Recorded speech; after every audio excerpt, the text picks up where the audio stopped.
everyone, and welcome back to Liz Sews. Today I have for you guys my December makes. So if you watched my plans video, I did get everything done that I had planned on doing. However, December wasn't really the bumper month I was expecting to have a lot of time of sewing. Around it's like the 15th or so, I started having a lot of problems with my hand. Just like extreme pain, couldn't bend my fingers, so it made it really, really difficult to do a lot of things, especially because it was my dominant hand, so my right hand. Couldn't hold a pair of scissors, couldn't write at all with utensils. I actually was like writing a note in a package that I was sending to my mom, and I was having a really hard time because I couldn't really hold the pencil very well. Couldn't hold a knife to cook, so it's been really a frustrating month for me, but I do think it is getting better. So I do have like a wrist strap on, and then I have a finger splint on the middle finger, which was the most painful one of it all. Like anytime I would bend that finger, it would just be like really intense pain. It was like swollen. I don't know what it is, but it seems to be getting better. So hopefully in January I'll get a lot more sewing done. But I just want to take this time to show you the things that I did get done, and that, as I said, I got everything done that I had planned to, so at least that was good. So the first thing I have to show you is the shirt that I'm wearing now, and this is the Sewaholic Granville, and I have this as a PDF pattern, so I'll pop up a picture here since I don't have the actual pattern to show you. I had meant to cut this out in a 10, but I realized like when I got 80% through tracing it that I had traced the 8 instead of the 10. So I went ahead and made it anyway. I actually think it's really good in the waist and hips and stuff like that, but I do think it's a little tight across the bust. So I think like every now and so I put some spring line snaps in just because I kind of hate doing buttons, and I have the rivet press that can put these snaps in, so I like to use those more frequently now, especially when I'm doing these sort of like viscose rayon style shirts, because they just don't have very much structure to them. But every now and then I am noticing this bust, the top one, popping open if I'm like doing a lot of work. So I think I want to go back in and definitely trace the 10 for the bust, and then maybe keep it at an 8 for the rest of it. I didn't lengthen the arms at all, and these are plenty long. I'd almost say they're too long, but I actually like them a little bit longer. I like them to kind of come up around my palm like that.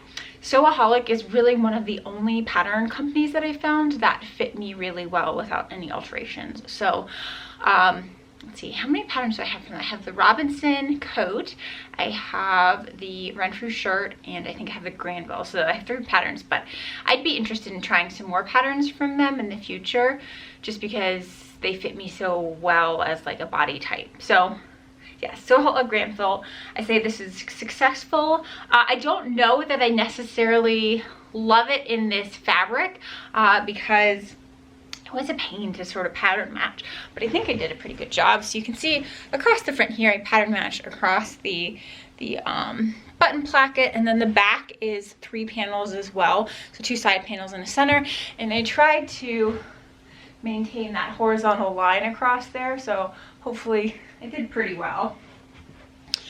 But if I were to make this pattern again, I probably want to do one in like a chambray or something like that, or just a solid color fabric that didn't require as much pattern matching. Normally when I use this fabric, I take advantage of a lot of bias cut things. That way I don't have to pattern match, so like I'll bias cut the button placket and the sleeves and collar and stuff like that, but I didn't bother to do that this time because I didn't have enough fabric. Oh, and this one has chimney plackets, and they're not brilliant. You can see they're a little bit wonky right here, but I'm really proud of myself because this is the first time that I've actually finished a chimney placket. I've attempted it probably 5 or 6 times, and it's always just been a complete disaster, and I chuck it and do a continuous placket instead. I thought I'd just give it a try this time, and the fact that I was able to do it in this pretty finicky, shifty fabric. One of the things I thought was really helpful is that I block fused interfacing to the piece before I cut it out, so it was like very stable, and then it worked really, really well. So excited that chimney plackets I can say I can actually do now, so that's exciting. And then now I can try to do them on Tony shirts as well, because I always sort of just like wimp out at the last minute and don't use a chimney placket. So the next item that I have to show you was sort of a present for Tony, and I used the Simplicity 8613 pattern. It's a Mimi G style pattern, and I did view C. So this view here, so they didn't do 2 different colored sleeves because Tony was not interested in that. So it turned out really well. I did get some DMs from some people saying they were having some issues with the collar piece on here, and I actually didn't have any issues at all. I think it fit in really well, and it stays up, it doesn't flop over nice. I did use my cover stitch machine to top stitch along the neckline and then all of the wrist and bottom of the shirt as well. So I made, let's see, I think I made a large. But I probably could go down to a medium on him. He's a 43-inch chest, which is like right in the middle of what a large should be. But this was a little baggy. I don't particularly love this fabric. It kind of like, it's a cotton jersey, but it kind of gives that like pajama-y feel. But Tony likes it. He wore it like 6 or 7 days in a row. So I had to like peel it off of his body to wash it. But yeah, I think it turned out really well, and it was really fast, easy So I think I'll make more of these. I'll just be a little bit, I will be a little bit more thoughtful in the fabrics that I choose, just because he doesn't wear a lot of white t-shirts, and I think that's why it ends up looking a little juvenile on him. But I think it could look really good in some like darker colored heathered, like a burgundy or emerald heathered colors with different colored sleeves. I think that would look nice, much more of like a baseball tee style. So I think that was really successful, and I'm glad to get that done. And then the rest of what I have is bras. So I was working on, so last month I had shown you that I did like a toile of the Bra Makery Chloe Bra pattern, and I had a couple of tweaks that I wanted to do. So I ended up doing 2 more toiles. So the first one I did was this. Trying to cut out some of that excess material in the top cup because I was getting some gaping there, and I tried to extend the wire line, but again, still not successful at extending it enough on this version. So because it was a toile, I know I'm not going to wear it, I just use like little scraps and pieces and leftover things, which is why it's just really doesn't match at all, because I'm just using scraps and things I don't think that I will use anywhere else. So after I did that, I came up with an epiphany of how I needed to increase the wire line. So I did it in a completely different way. And I did a third toile here. So this one I did sort of a fast method that I think I read this on Orange Lingerie on Norma's blog about like really fast ways to do toiles. So I didn't put any elastics in it at all other than the straps, and then I basted everything together. So this went together really, really fast. And I didn't even bother with like using the right size hook and eye for it. But this went together really fast, tried it on, and it looked really good. So I did get a question on Instagram, I want to say, about going more in depth on the changes that I make to my bras. So that's a video I will try to shoot in the next couple of weeks, going through the Chloe bra and then maybe like showing the pattern pieces as they evolve through each version and then my thinking behind it. So after those 3 toiles, I finally felt like I was in a place that I could make the bra.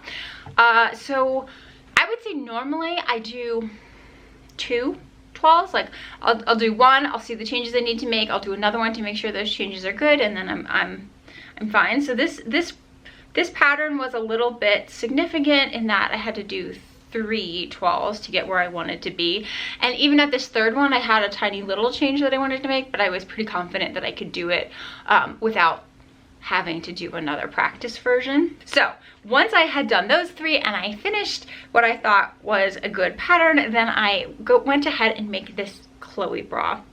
And this is the lace that I showed you. Now I was going to make the full bra in this gold and black lace, but when I started cutting it out, I cut out the upper cups, and then the lace was really narrow. I want to say it was like 5 or 6 inches wide. So when I went to go start cutting out the bottom cut pieces and stuff like that, I wasn't liking how it was looking. I was gonna have like a line of gold going like across the bottom and across the middle and across the top, and I just thought it was gonna look really busy. So I decided, excuse me, I decided to just use that embroidered lace on the top cup piece and then do the rest of it in a sheer cup lining. And I actually think it's really, really effective. I love how this looks. The only other place that I used the lace, you can see here, is on the center bridge motif. So I just cut out a little one, and then a portion of it, and then I fussy cut it around that motif, and then just sew the edges in. So I really like how that looks. It kind of like makes it look like the lace continues in a straight V down and all the way up to the other side. So I love the effect that it has. And then one thing I did that's a little different from a lot of my sheer bras is I normally back the top cup in sheer lining as well as the bridge in an extra layer, and I wanted the whole bra to look like the same opacity.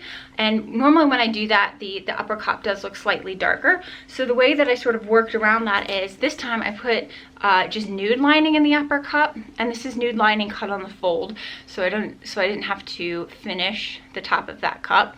But that way, from the outside, it looks like a single layer of sheer here, and it looks like the lace is a single layer of sheer as well, because what's behind it is nude and matches my skin tone. So I thought that was also really effective, and I really, really am excited how this turned out. So I definitely think there's going to be a lot more Chloe bras in my future. It reminds me a lot of the Harriet pattern from Cloth Habit, but it's a little bit easier to construct because that upper cup piece is like one straight piece across, and in the Harriet it sort of like disappears into the side cup, and so this is a lot easier to put together. It goes together a little bit faster. I cut out a 38A. They do use like the +4 system where you add 4 to your band measurement to get, or your under bust measurement to get your band, and then you subtract your band from your bust to get your cuff. So because I have like 4 or 5 inches difference, I have 4 inches difference between my under bust and my full bust, so I just made an A cup. The bottom of the cup fit really well. Like I said, I am talking a lot this time. The bottom of the cup fit me really well, but just I had a lot of excess material on the top of the cup. So really excited how this one turned out. We'll be making more of these, and I think it might even be my go-to sheer bra pattern moving forward, because like I said, it is easier to put together than the Harriet. So the next bra that I worked on, I do have a tutorial for, and I will link that up here, and that is my sort of like fantasy bra for Christmas. And I used this I used silver stretch satin that I purchased from Spandex World, and this stuff is really, really fun. I think it looks nice. It looks like liquid metal, and I'll pop in a picture of the bra finish so that it makes more sense, but you just tie it up in the front, but it unties to reveal this inside. I think the original inspiration bra that I based this off of doesn't have any material in the cups here. It's just like, hey girls, they just flop out. But I had read that a lot of people were concerned about that just because there's like no support. So the way that I sort of got around that is that I put in a sheer cup lining for the full cup of it, and that gives you the support that you need. And you still have that sort of fun aspect of being able to untie the bow, you know, unwrap the present, as it were. So this was a fun project to do, and I'm happy that I did it. I don't know that I'll get much wear out of it. Maybe just Christmas and Valentine's Day or something like that. But you know, sometimes it's fun to just challenge yourself and do some new patterns and like see where it takes you. So yes, this is my my pseudo present to Tony, and that is the bow bra. And then the last bra that I worked on this month is another Cindy set. I made a teal version. I do have tutorials for that, and I will pop the tutorials up there in a card, or the playlist for that. So I made it again, this time in a nude fabric. I really thought it would be nice to have a nude set, and this one turned out really, really well. I used that mirror satin in the front of the bra, and then the back is just nude power net. Again, all of these fabrics I purchased from Spandex World. The straps are copper colorway from Beware, and then the straps and the band elastic, and then these fold over elastic and the hook and eyes in the back came from Bra Builders, and I got them in the caramel colorway, which I was guessing that would be the closest, and I think it matches really, really well for that nude. So I'm excited to find that, because I really do like making a lot of the Black Beauty bras, and I have difficulty finding nude fold over elastic for those. So glad to know that Bra Builders Caramel is a good match for nude, and they do have it. I think they have it up to the 1 inch with fold over elastic. So I have the long line bra from the Ululu Cindy pattern, and then of course I made matching underwear to go with it. This time I did the satin all the way around. So I think you'll remember in my teal version it had mesh in the side panels and just satin in the front, but I decided that this satin has, you know, a fair amount of stretch to it, so I could go ahead and use it all the way around to just have a complete looking set. So really happy how that turned out. I did pick up a couple more colors of that satin, and I think it's going to be more of these exact things, just because I find them really, really comfortable to wear, and I love being able to have matching underwear and bras. So I did get a question, I think it was Tracy that asked about the Cindy Ululu bodysuit, and yes, that tutorial I want to film, but I just haven't gotten around to it. But it is coming.